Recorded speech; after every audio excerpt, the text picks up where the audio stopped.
آپ نے کافی بیانات جو اپنا D G I S P R صاحب کے بھی سنے کہ معافی مانگے ہیں. معافی کے بعد کیا ہوگا جی؟ وہ کہتے ہیں کہ معافی بھی منگوائیں گے، اس کے بعد چھوڑیں گے بھی نہیں بلکہ سزائیں دیں گے.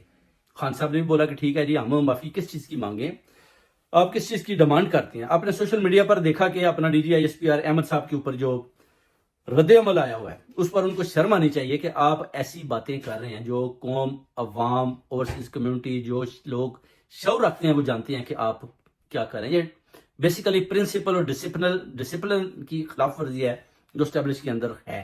مگر یہ کچھ لوگ یہ جو غلط اپنا بیان دے رہے ہیں، جعلی ترجمان بنے ہوئے ہیں اور آگے سے پیغامات دے رہے ہیں، ایک قسم کا یہ اچھا جو پیغام نہیں جا رہا اپنا باہر کی دنیا کو بھی، بیسیکلی قوم کو بھی، عوام کو بھی. پہلے تو مینڈیٹ بھی چرایا، اس کے بعد بتایا گیا کہ ہم نے آپ کو یعنی کسی صورت میں بھی پی ٹی آئی کی پارٹی کو کسی صورت میں بھی برسر اقتدار نہیں آنے دینا. اس کے بعد یہ آ جاتا ہے